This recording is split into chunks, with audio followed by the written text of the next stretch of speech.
Hello, everyone. This is And Just Like That, The Writer's Room, the official companion podcast from HBO Max and Pineapple Street Studios.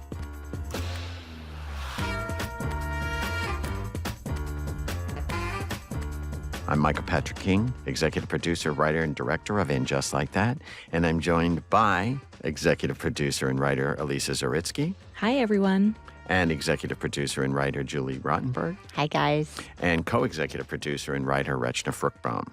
Hey. Hey, Rach. Hey, guys. Well, we are at the finale episode of And Just Like That. And just like that, we're at the finale. It feels like it was much longer than And Just Like That from the minute we started talking about it to actually talking about the completed journey. But here we are. Yeah. Over a year. Yeah. Which for television time is pretty fast. It was Really fast-tracked. Yeah. And I also want to say right now that if you haven't watched the entire And Just Like That series up to now, please do. We're going to talk about all 9 episodes, all the way up into episode 10, the finale, which is called Seeing the Light. Whenever you're writing a series or a season finale, you always think finale. It means it has to be big. Something big has to happen, literally, no pun intended. But something big must happen. And what's interesting about what I think Carrie's storyline is, it's so small and delicate. And it's that her reading lamp starts blinking. And because it blinks for the first time after she has the kiss with Peter, the teacher on the street, she immediately thinks Big is mad at her. So to me, the idea of something coming from beyond, the metaphysical quality of what happens when somebody dies, how we sometimes look for signs, and that we waited 9 episodes for Carrie to even acknowledge that perhaps Big is still in the consciousness, not her consciousness, but in the bigger consciousness of heaven or spirituality or metaphysics or magic. And that it comes because, as Miranda says, it's guilt. Get it fixed. Right. And Carrie says the lamp or the guilt, and she says both. So this little light comes on. Now, I want to talk about casting right now because it's important. That light was perfectly cast, that little lamp. Yeah. We looked at many lamps, but what I loved about the lamp, it almost feels like a thing. It almost feels like a crazy Pixar character. There's something manageable about how small it is, and something beautiful about how diffused the light is and direct it is coming out. But it's so tiny. Once again, it's the tiniest lamp. And it's almost the tiniest thread of a story. But to me, it's huge. And I think we just started talking about being connected to people that have gone on. And do you want to talk specifically about your lamp?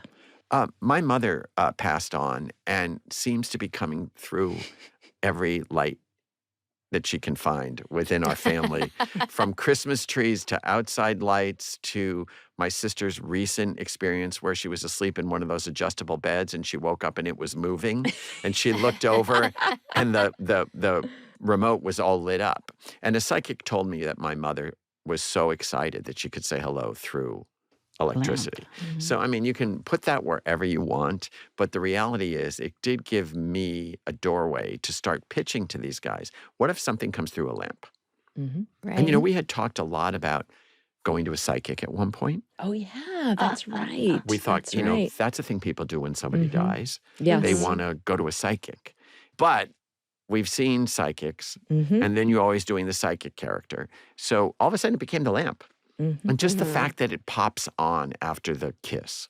And it's important that the kiss be a non-kiss because it opens the door to the Seema story, which is she's having a lot of good kisses with Zed. Also, we like the idea of starting the finale with the end of their date. We were like, we don't need to see it. Yeah. No, That's because right. Sure, luckily it was lovely. We get it. We get it because luckily with John Tenney, we had built a 3-episode arc. So we know Peter. It's not like he's a rando. Mhm. We've seen them on the first jokes they make are like, well, no one got hit by a bus or suffered a concussion. We know that their dating history has been 3 strikes and you're out. Right. And this Yeah. one, they survived until the kiss. But it's not what she remembers a kiss to be. And then the light comes on and she turns it off. And then it comes on again. And then she jumps to the fact in the coffee shop. And by the way, we're back at the coffee shop. That's another thing we wanted to do in the finale. We rebuilt the coffee shop from Sex and the City, and we held off to the very last meal that they're all having together. We rebuilt that. That was the signature coffee shop, the signature chairs. Down to the plates and the bowls. Right. And people, I mean, people might not realize that the Sex and the City coffee shop was always a set. Until the movie, and it became more realistic in the movie. That's true. But it was a it was a was location? fake. It was never real. Always fake. So exactly. So we rebuilt that coffee shop this time around. And because we felt comfortable showing them in their former environment with this ridiculous new circumstance where she's pitching. She's pitching to her friends. That a Big ghost is story. mad at her. Yeah. And that opened the door to a conversation we never expected to have. And the truth is that happens. I mean, Lise, you can talk about after your mom died. My mother's name was Renee, and I now stumble across a Renee everywhere. Everywhere I go, there are Renees. And so you can't help. Yeah, my mother is communicating to me. Because you don't want to have fully said goodbye. Mm-hmm. Yeah. Well, then it becomes really the question, the big conversation was, Charlotte brings up heaven. Because Miranda's really in a Miranda mode where she's like, you mean he's coming through your lamp? Sarcastic Miranda is way back. Like, I don't believe that there's anything weird happening. Yeah, and I thought we were on the same page about this. You know, Which, like in a way, it's the whole theme about change. Who are we? Are we the people we used to be? Leading up to that Carrie Miranda scene, in a way, the fact that she kind of gets her hackles up about, like, are you telling me you believe in heaven now? And Carrie's saying, I'm not She so says, sure. I didn't before, but maybe now I do. I love that Miranda says, you think Big's up there, the way Cynthia goes, puffing on a cloud, puffing on a cigar? And Carrie basically is saying, if it makes me feel better to think that, yes, things have changed in view of my present circumstances. And that's really the interesting thing about the whole last grouping of the series of And Just Like That, these last 10 episodes, is things have changed. And their opinions are changing based on their current circumstances. Yeah. I remember when my dad died and I was like, I've never been a religious person. And it was the first time I was like, I have never understood the purpose of religion more than right now. Because I wish I had a belief system about where he was. Oh. I also think it's one of the great benefits of being a writer, that when something tragic happens to you like death, you don't just have to sit in it. Yeah. You can spin it into the eulogy. You can write the eulogy. You can put it into another piece of writing like I'm doing right now with The Lights and My Mother.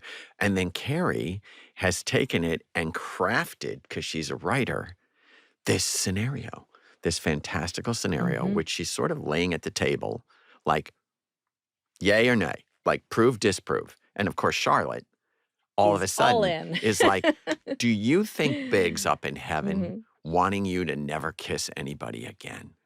Do you really think that's who he is?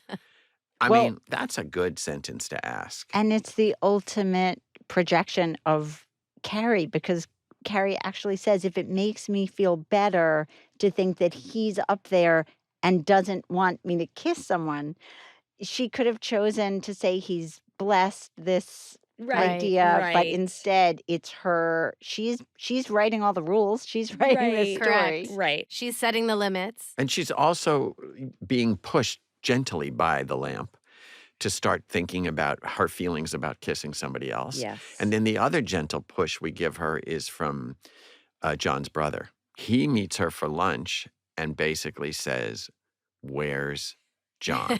Now, I just want to add that on set, I think this was one of the only times I can remember Sarah Jessica having a hard time getting through the scene for some reason. She's He laughing. couldn't every time she had to admit that for a minute she thought he might be, you know, Senile. demented or senile or having early onset. She just thought it was the funniest. She couldn't keep They a were straight very face cute in that scene. together. It was really Every it was time he really said, funny. "Where's John?" Yes. He just has the best poker face. And I at the will say when I read that, when I got the draft, it like made me chuckle so hard. And Sarah Jessica at the table when he said, "Where's John?" and she said, "He's dead." That was the line that was she what got she to say couldn't- that she loves so much. And this has one of my favorite pitches of all time that I've ever experienced actually happening to me was when Julie took a piece of paper and started drawing like that the brother would illustrate where the bodies were in the crypt. That made me so happy that was a way of making that scene so real that Julie just started drawing it. It was amazing. We were in your office. I remember when we were like, how we were wrestling through that scene. And yeah, it was a way of showing that he's both, it's this very emotional thing for Carrie, and he's turned it into this a Diagram. logistical, yes, an algorithm, a math. Like it's real estate. It's like Right. But also he does point out to her, he draws a little square and says, "You could be here and the two of you could be together forever." Which when you hear somebody saying something like that, it just yeah, is it's ridiculous. both sweet and Ridiculous. hilarious. Well, you're not going to be together because you're ashes. Well, and it really pushes her to figure out Where he needs to where be. should he be. Because he's on a shelf next to her very best shoes. And she all of a sudden, for the first time, it's like somebody turned a light on, goes like, "You're ignoring this."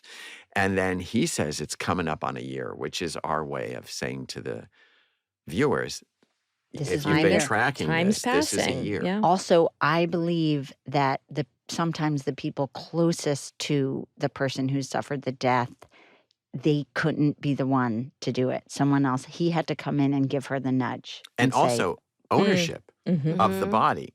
Like, I own him too. Mm-hmm. He's my brother. Yeah, we're waiting.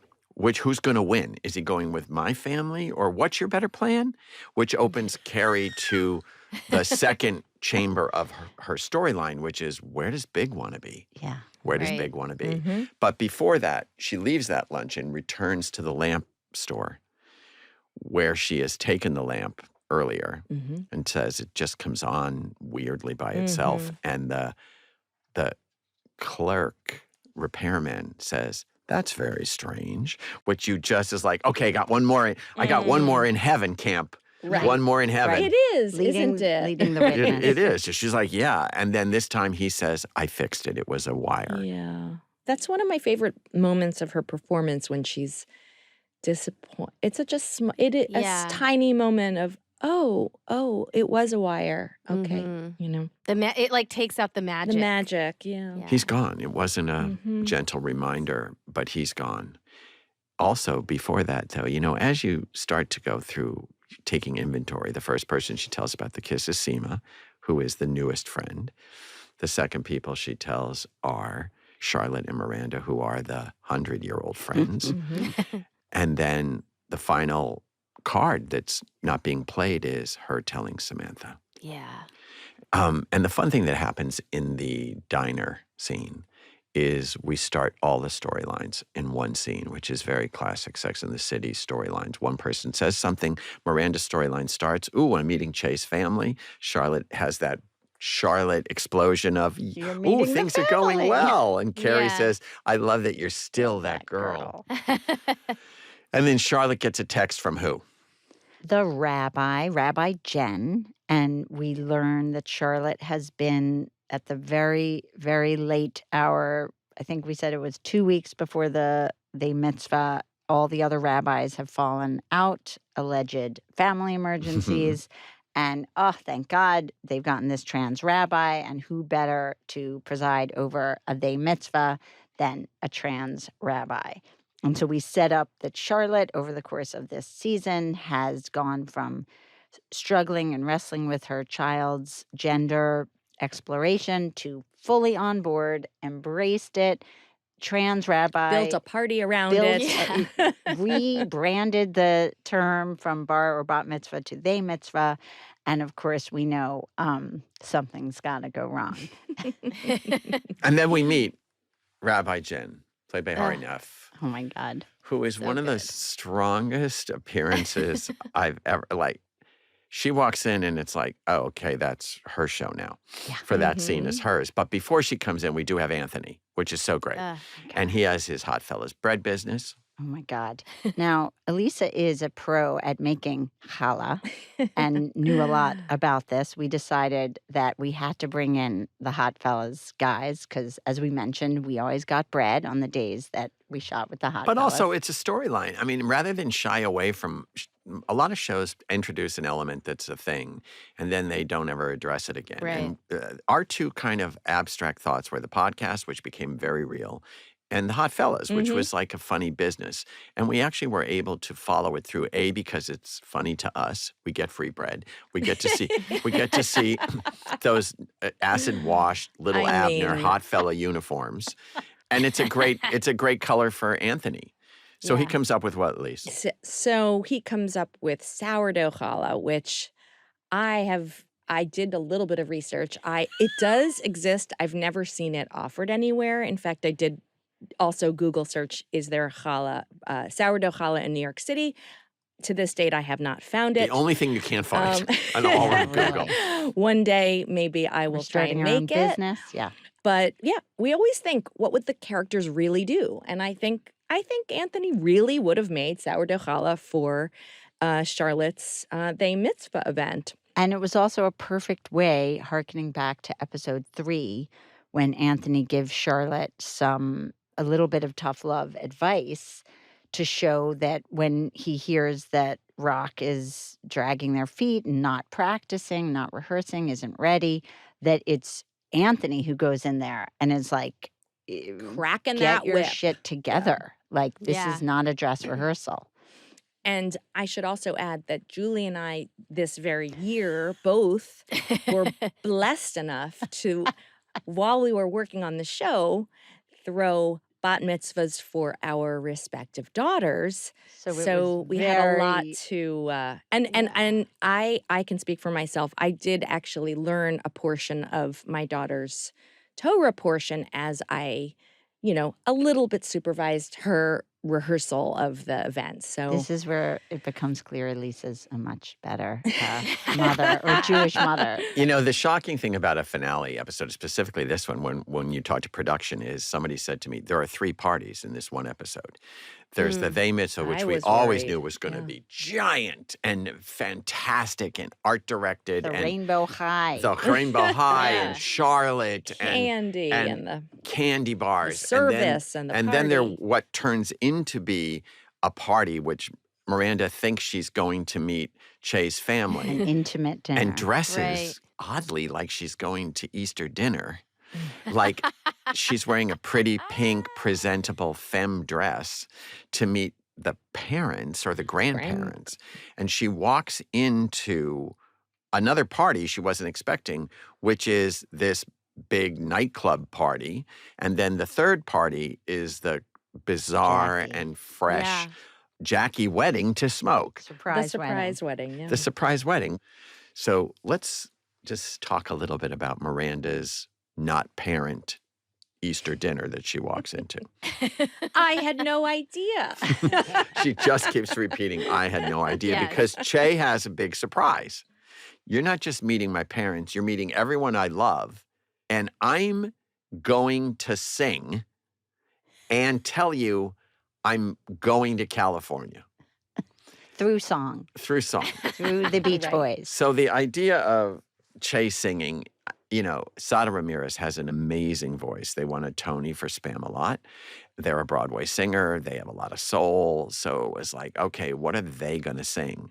And I wanted it to be odd and a little silly.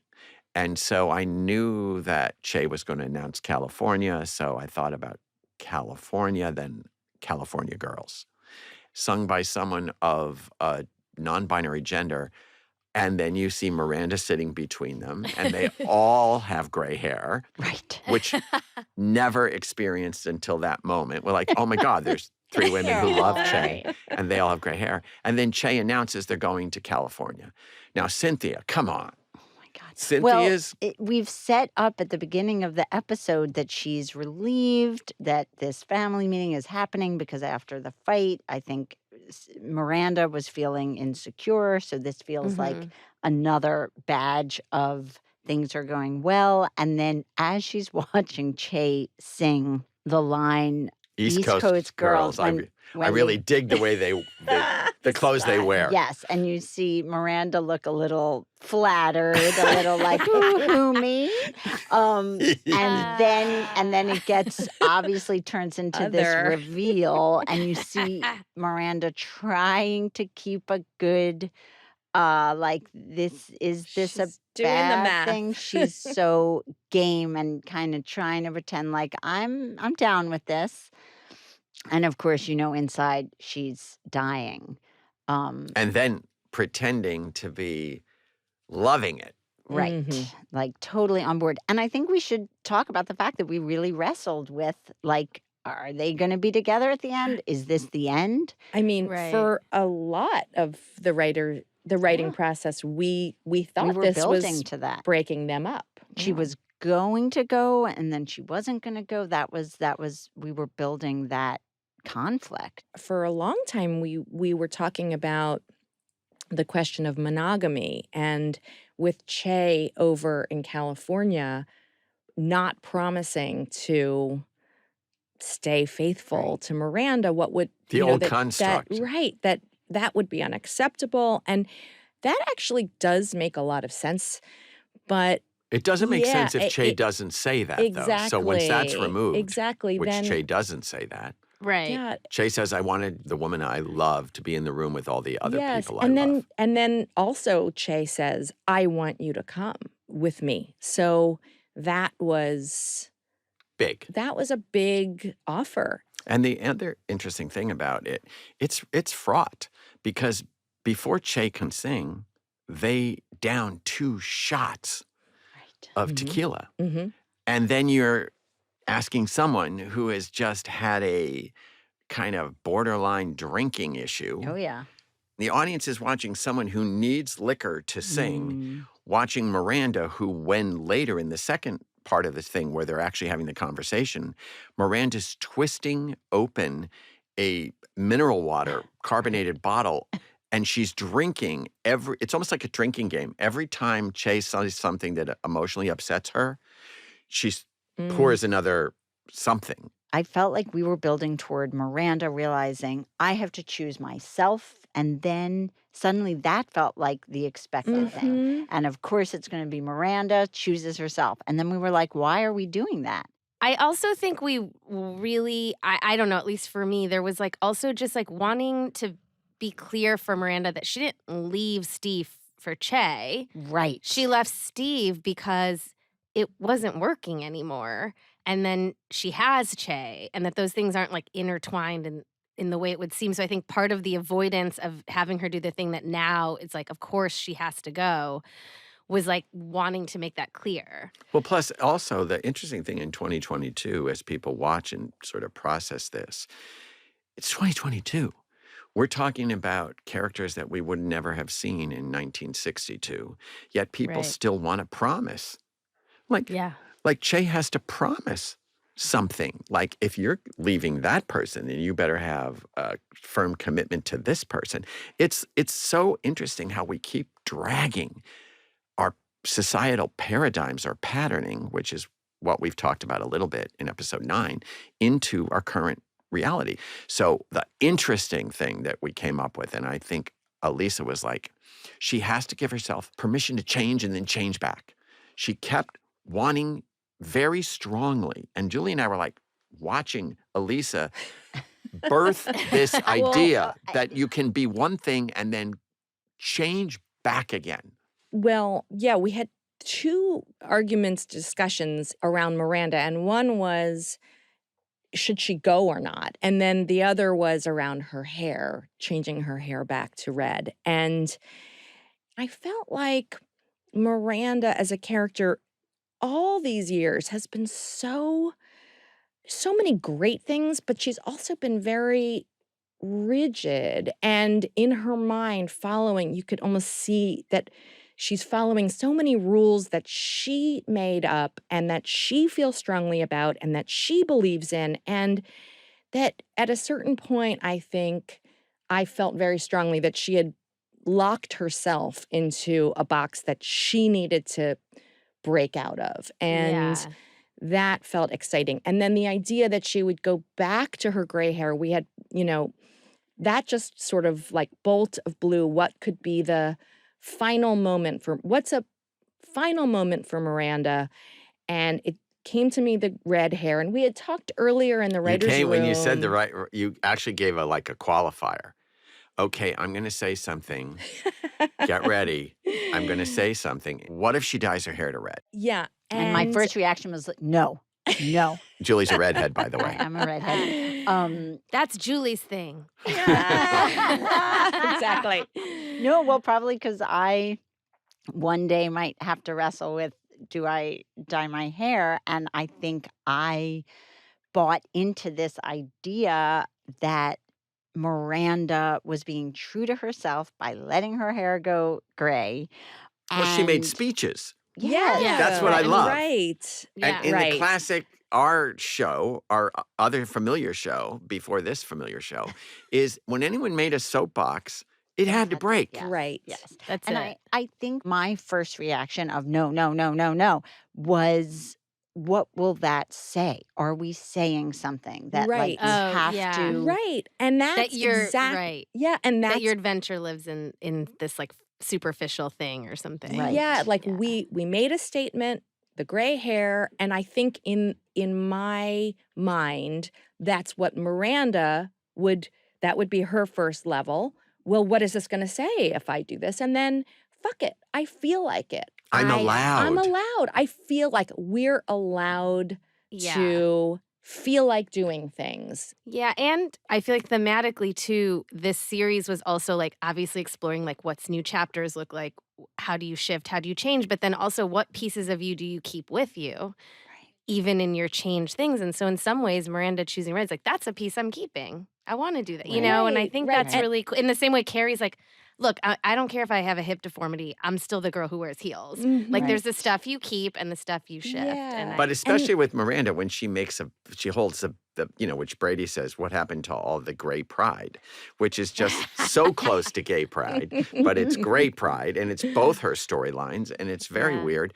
But the idea that not only does she go back to being who she was, she goes back to being what her hair color was. Yes. Which doesn't mean that's who she is. That means that's what color her hair is at this moment. She also lets go of the internship, which is nothing Miranda would ever do. Right. And something we felt sure that if I'm watching that show, I'm like, she's gonna do the internship. She's not going As soon as Naya tells us there's an internship at Human Rights Watch, but we know what Miranda's gonna do.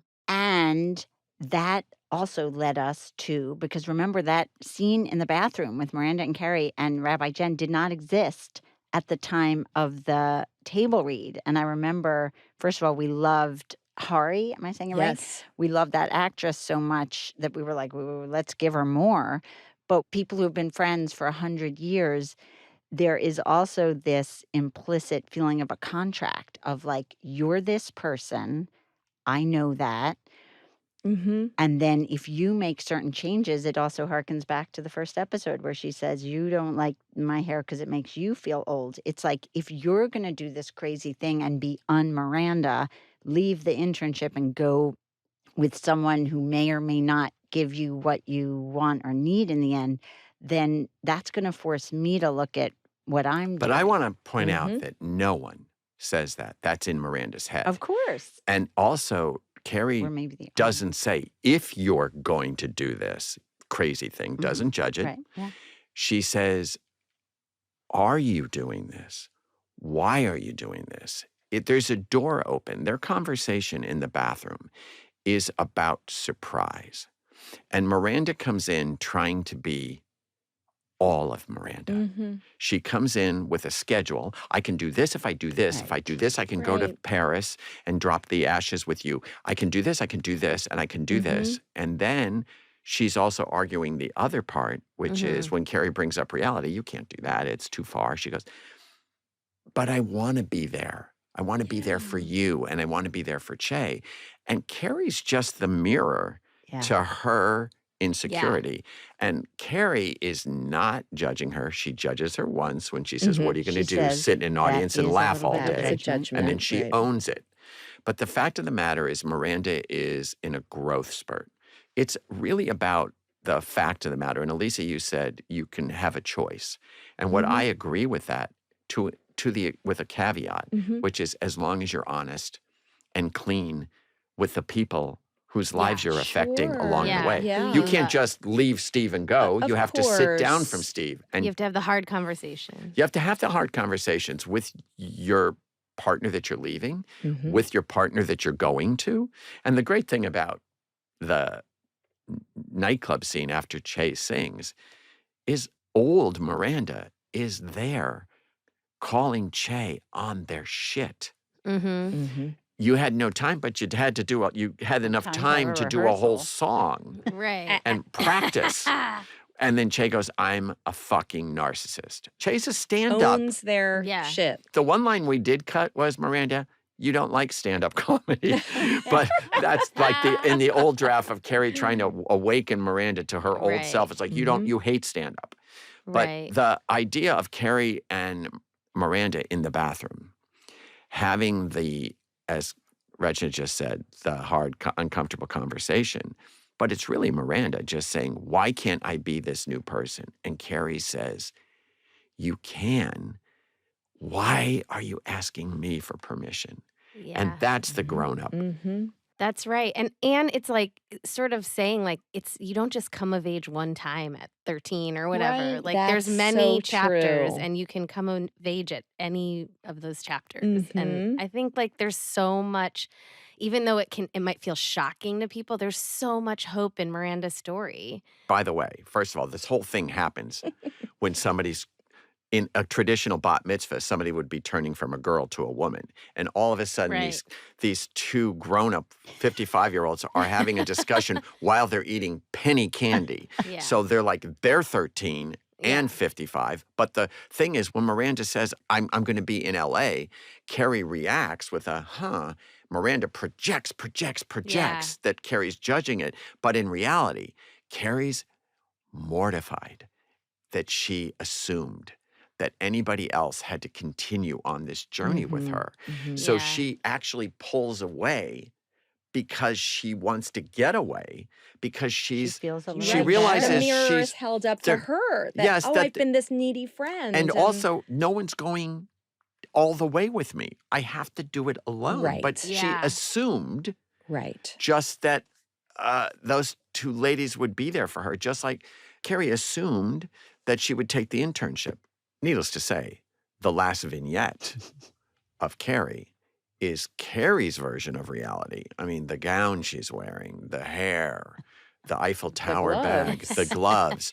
That's Carrie's reality, folks. That might not be your reality, but if Carrie is going to go and say a final goodbye to the love of her life, to the hilt. She doesn't need anybody's fucking permission, including the audience's. She has an impulse. She is dressed for herself. And for her event. Late husband. And Carrie's never been one who plays reality. There's no catalog that says, or book, what you should wear if you're dumping the love of your life's ashes off the kissing bridge in Paris. It's wrong to wear fuchsia opera gloves and a tangerine couture silk gown with Josephine of Napoleon and Josephine hair done by Serge Normand. It's wrong. Guess what, folks? It's Carrie. So how we got to Paris is an interesting journey, because the reality is I always knew when you think of the old show, the significant end of that show was after the 6 years, before the movies, the 6 years, Big told her on the bridge It's you. So to me, that's their moment. That's their opening in a portal. Mm-hmm. Paris, it's romantic, but it's the actually fantasy come true. It's the first time Yeah. he really said that to her. So it's fantasy and reality. And the reason she's actually in Paris is because after she has the lamp fixed, metaphysical alert, not a spoiler alert, a metaphysical alert. After she has the lamp fixed, it blinks again. And she goes to sleep and she has a flash dream. She's back and forth between the bridge in Paris and Jackie and Smoke's wedding. The idea of that kiss, that romance brings her, whoom, oh, that's where Big wants to be. Now, you can say it's your subconscious. You can say it's Big. But that's the reason Carrie's in Paris, because she, in her subconscious, got a gentle reminder that that's a poetic end for them. And after such a tragic, tragic event, it's quite sad but poetic that that's where she releases Big. And the journey of pitching that to her friends and them Miranda not being able to go makes that even more of a harder earned journey, because she says to them at the end of the they-mitzvah, you two got me this far. I have to go the rest of the way on my own or by myself. The great thing about a block comedy scene, which is what the they-mitzvah is, where you bring everybody around and you're venting all the stories and trying to collide them. So the they-mitzvah was just pure heaven, because what we've been chasing this entire season with Charlotte and Harry is their willingness to adjust how Rock is changing. Once again, am I allowed to not change and then change back again? And guess what happens? As soon as you wrap your mind around something, it can change again. And also the idea of Charlotte acknowledging she can't control, she can try to be the best mom and still it will and throw the bite you best in the ass. party and You can read all the books. But also the incredibly evolved, I'm going to say, Rock point of view. It's so evolved. Like, can I just be me? Do I have to be all these other labels? Do I have to decide now Right. who I am? That's the other thing. There is something interesting about having them need to declare a major, very, very young, That's it. and maybe some children do know very, very young and can declare who they are at a very young age. Not everybody is, and maybe there's time and everybody's developing at different rates. We'll talk about evolution. I mean, within Rock, in this 10 episodes, Rose goes from Rose to Rock to labels. And then now the youngest character of all the regular characters in the entire series is saying, all that's over. I don't want to be called that. And don't tell And then you have me. Miranda, who's still Correct. lobbying for her ability to Make a choice. to make a different Change. version of herself viable. Yeah. Mhm. To Or an be old outside her dogma. Mm-hmm. And It was just impor- shows the generational And it was difference. important Yeah, for and us similarity too. Yeah. as writers of a character who's 13, played by Alexa, who is now representing in the series a non-binary character. It was important for us to look at where the world is and where 13-year-olds are. And they are currently changing the world within the context of change by saying, I'm not using a name that's a human name. I'm Scout or I'm Rock. Mm-hmm. and maybe as adults, we have a sort of an inherent need to define and control everything, no matter what is happening. That's kind of the paradigm that we're stuck in, where we're like, we're okay, like a label. We're like a label addicts generation. or something. Like, well, now you're this.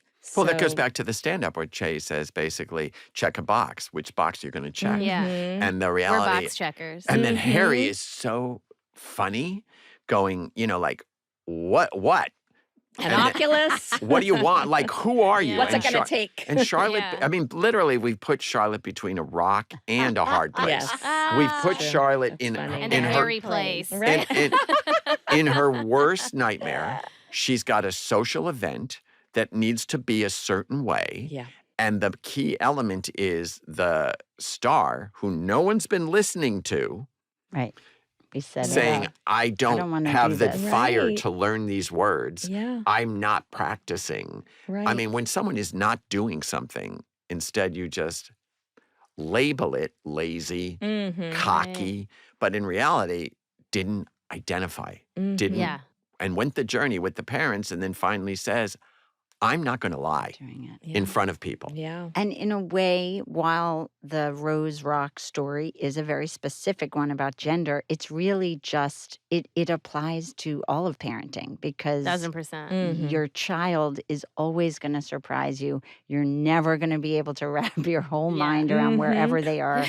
If you're They zig when you think they're Yes. gonna zag. yes, just Right. when you think you figured them out, they Yeah. surprise you Right, again. If you and the more control you want to exert, the more it's not gonna happen. Yes. So, But the great Yes. evolution is that we created a comedy situation where we get to see these parents up against a hard place.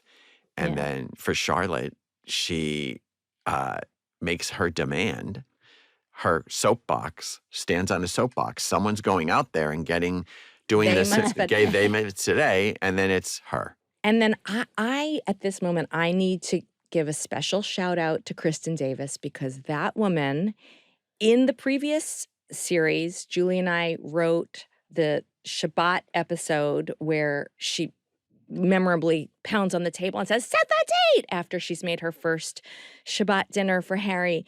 And in that episode, she had to memorize the Hebrew prayer over the candles.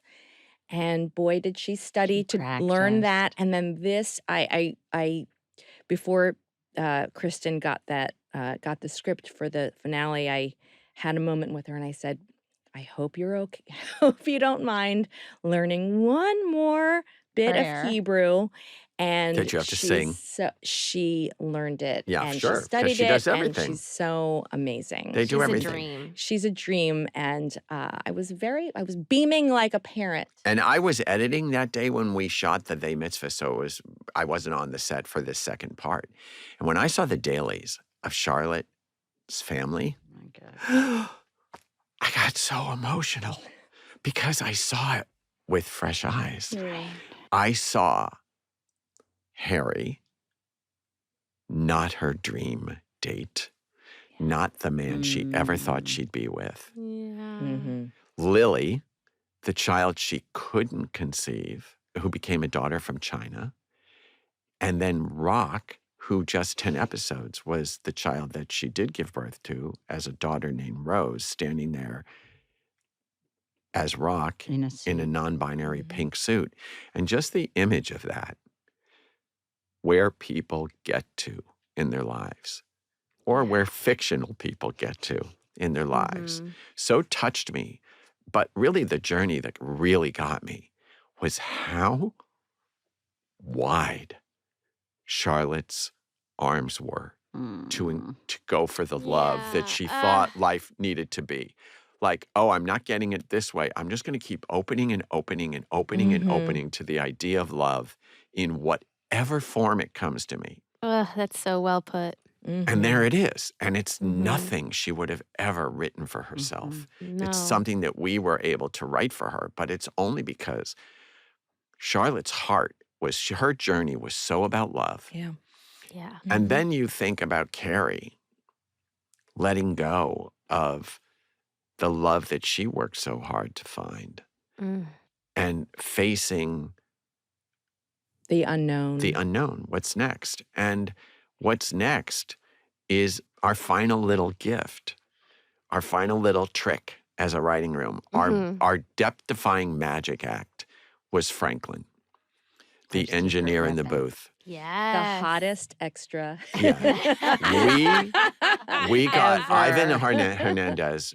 I called up Bernie Telsey, who's our casting director, and I said, who's the most amazing actor that people haven't yet seen on television or in movies that they know of that we can cast and say nothing for a few episodes so that people would say, who's the hot extra? Yeah, which is Because what we they're wanted to hide where we were going, which is he was eventually going to be somebody who became a bigger and bigger presence in the show.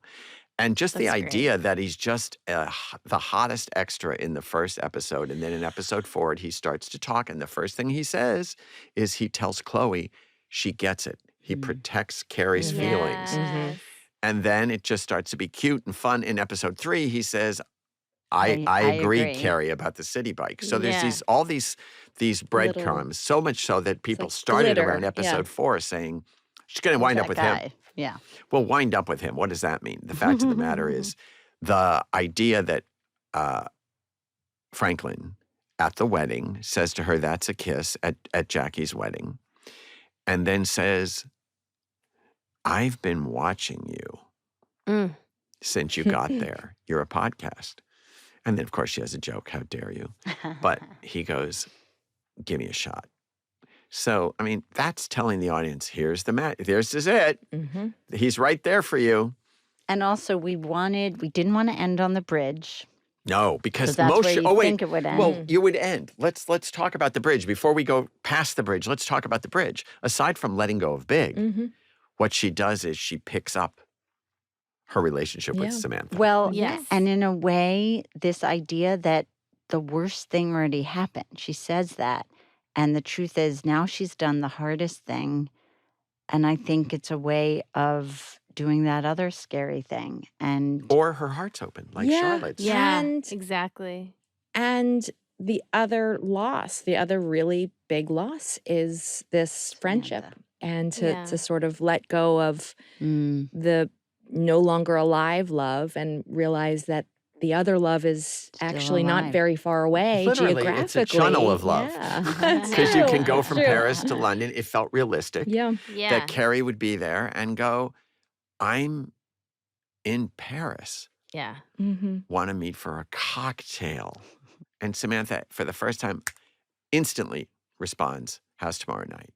And then Carrie Yeah. types, fabulous, in caps. We also ended all 4 of the women from the original with open hearts. Like that, all It's 4 of them true. end That's- this season with, Mm-hmm. including Samantha. Yeah, for the That's first true. time, she's lets her in. Available. Yeah. Because, there's a lot of wounds in life. And sometimes a year helps. With Carrie, it helped her let go of Big. With that time, and maybe Samantha let go of her stuff about Yeah. Carrie because Mhm. she says, how's tomorrow night? Yes, Yeah. it's nice to imagine that she's grown also. She's had her own yeah. journey. You don't need to see what they said. All you need to feel is that they're back on track or they're in a new place. Can't I Mhm. change and then change Correct. back again? Yes. Can't we be Can mad our at each other? friendship change and change? Mhm. And change back again and the interesting thing about the going back into the podcast studio, it's Carrie alone. And she's ostensibly doing what she used to do was talk about love In and the heartbreak. column. Mm-hmm. And I remember the moment it was you who came up with the podcast name is Sex and the City. Yeah. And we were like, what? Yeah, and Sarah Jessica or Carrie, as Carrie looks directly into the camera and says, I'm Carrie Bradshaw, and this is Sex and the City. And that's another place you think, well, they're done. That's the end. Yeah. No, Yeah. they're not Mhm. done because life goes on. And That's one of the it. things we've been able to do because of streaming and time and HBO Max is like, what's the story? How long do you want it to be? Is that we can keep going because the show's always been about messy going. It's more than people think it should be. Mhm. Literally, it's more. And like, oh my God. Yeah. And then you come around that corner and there's Franklin and Carrie and they're literally doing a cute little repartee. But the And important next thing is you know, what Carrie says to the caller. which is if you have one or two good friends in your corner, life is unfathomable. Or I'm mystified. The older I get, I find myself more and more confused by what's happening, which I certainly relate to. And the future's unwritten, and And as anything's far as possible. love, as far as love, she says, the future's unwritten. Anything is possible. And if you're watching this back after the podcast, that's when Franklin comes into the frame. And just then like that. There's a kiss. There's a kiss.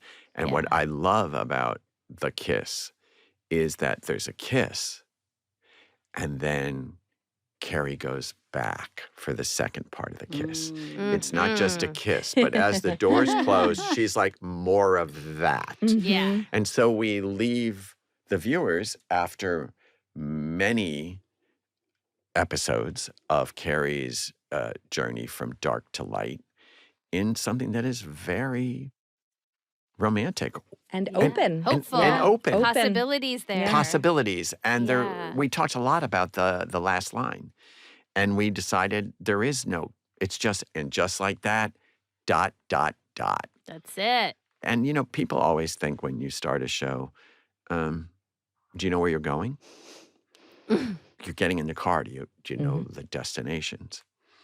If a show is a series, if a season of a series is like, we knew where we were getting in the car at Big's death. We knew where we were going, or we thought we did, and it changed. Yeah, you take side trips and you go, let's go over here, let's go over here, let's go over here, let's go over here. Yeah. What about this? Because you have to You stay take an open. exit, you realize you don't like There's where traffic. where that Yeah, led. but there is a concerted, direct line from Carrie being alone to Carrie kissing somebody.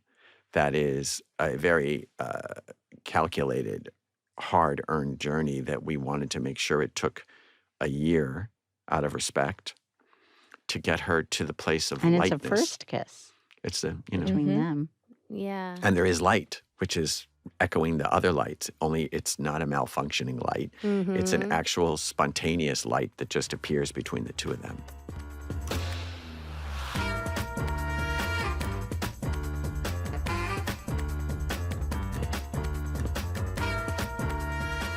And just like that, we've reached the end of this podcast series.